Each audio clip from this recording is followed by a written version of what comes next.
You mentioned we're in a big bubble. Can you elaborate on that, and how is this likely to play out? When you print money on the scale that modern nations are printing it, Japan, the United States, Europe, etc., we're getting into new territory in terms of size. There's never been anything quite like what we're doing now, and we do know from what's happened in other nations, if you try and print too much money, it eventually causes terrible trouble. And we're closer to terrible trouble than we've been in the past, but it may still be a long way off. I certainly hope so. When Volcker, after the 70s, took the prime rate to 20% and the government was paying 15% on its government bonds, that was a horrible recession. Lasted a long time, caused a lot of agony. I certainly hope we're not going there again. I think the conditions that allowed Volcker to do that without an interference from the politicians were very unusual. And I think in 2020 hindsight, it was a good thing that he did it. I would not predict that our modern politicians will be as willing to permit a new Volcker to get that tough with the economy and bring on that kind of a recession. So I think the new troubles are likely to be different from the old troubles. You may wish you had a Volcker-style recession instead of what you're going to get. The troubles that come to us could be worse than what Volcker was dealing with and harder to fix. Think of all the Latin American countries that print too much money. They get strongmen and so forth. That's what Plato said happened in the early Greek city-state democracies. One person, one vote, a lot of equality, and you get demagogues, and the demagogues lather up the population, and pretty soon you don't have your democracy anymore. I don't think that was a crazy idea on Plato's part. I think that accurately described what happened in Greece way back then, and it's happened again and again and again in Latin America. We don't want to go there. At least I don't. We've done something pretty extreme, and we don't know how bad the troubles will be, or whether we're going to be like Japan or something a lot worse. And what makes life interesting is we don't know how it's going to work out. I think we do know we're flirting with serious trouble.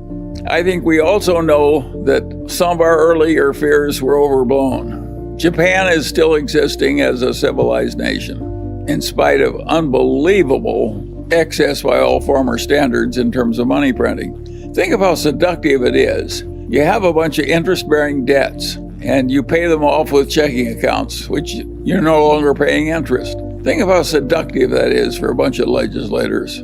You get rid of the interest payments and the money supply goes up. It seems like heaven. And of course, when things get that seductive, they're likely to be overused. If you stop to think about it, my way in life was not predicting little short-term differences between the Russell index and the Standard & Poor's index. I don't have any opinion about which index is better at any given time. I never even think about it. I'm always just looking for something that's good enough to put Munger money in. And I figure that I want to swim as well as I can against the tides. I'm not trying to predict the tides. If you're going to invest in stocks for the long term or real estate, of course there are going to be periods when there's a lot of agony and other periods when there's a boom. And I think you just have to learn to live through them. And as Kipling said, treat those two imposters just the same. You have to deal with daylight and night. Does that bother you very much? No. Sometimes it's night and sometimes it's daylight. Sometimes it's a boom, sometimes it's a bust. I believe in doing as well as you can and keep going as long as they let you. What impact has passive investing had on stock valuations? Oh, huge. That's another thing that's coming. We have a new bunch of emperors, and they're the people who vote the shares in the index funds. Maybe we can make Larry Fink and the people at Vanguard Pope. All of a sudden, we've had this enormous transfer of voting power to these passive index funds. That is going to change the world. And I don't know what the consequences are going to be, but I predict it will not be good. We have a hugely strong economy and a hugely strong technical civilization. And that's not going away. And the knowledge and so forth. And you can't believe what a modern factory looks like when you fill it with robots. And that's coming more and more and more. And it's coming to China too, for that matter. And so those trends are inevitable. And I think it does create adjustment problems. If you have a fine unionized job and they replace you with a robot, you've got a difficult problem. If you've got a company like Kodak and they invent something new that obsoletes your product, you have a problem too, and you solve that by dying. A lot of people don't like that solution. Because all those problems are real, And because it's so tempting to get rid of your debt by just giving a guy a non-interest-bearing checking account where you used to have to pay him interest every month, not only do we have a serious problem, but the solution to it that is the easiest for the politicians and for the Federal Reserve too, for that matter, is just to print more money and solve the temporary problems that way. And that, of course, is going to have some long-term dangers. And we know what happened in Germany when the Weimar Republic just kept printing money. The whole thing blew up, and that was a contributor to the rise of Hitler. So all this stuff is dangerous and serious. And we don't want to have a bunch of politicians just doing whatever is easy on the theory that it didn't hurt us last time, so we can double it and do it one more time. And then we double it again and so forth. We know what happens on that everlasting doubling. You will have a very different government if you keep doing that enough.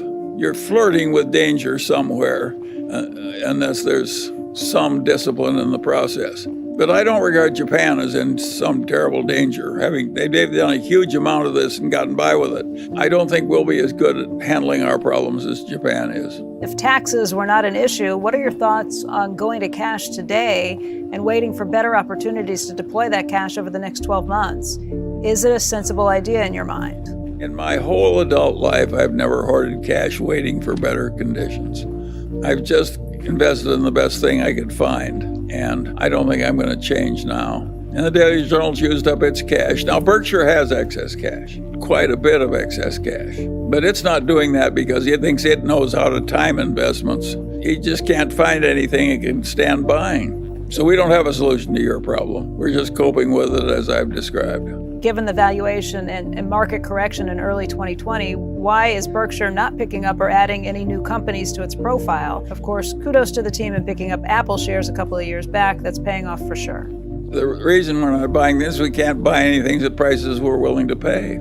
It's just that simple. Other people are bidding the price up. And a lot of the buying is not by people who really plan to own them. A lot of it is fee-driven buying. Private equity buys things so they can have more fees by having more things under management. Of course, it's a lot easier to buy something you use somebody else's money. We're using our own money, or at least that's the way we think of it. I've always believed that nothing was worth an infinite price.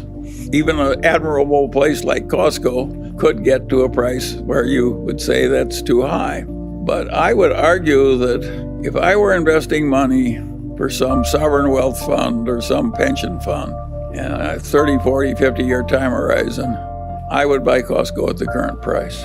I think it's that strong an enterprise and that admirable a place.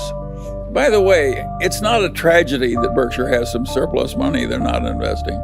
We look more responsible with the extra wealth, and we are more responsible with the extra wealth. The shareholders who are worried about the future because it looks complicated and difficult and they're hazard, I want to say to them what my old torts professor said to me, Charlie. He'd say, Charlie, tell me what your problem is and I'll try and make it more difficult for you.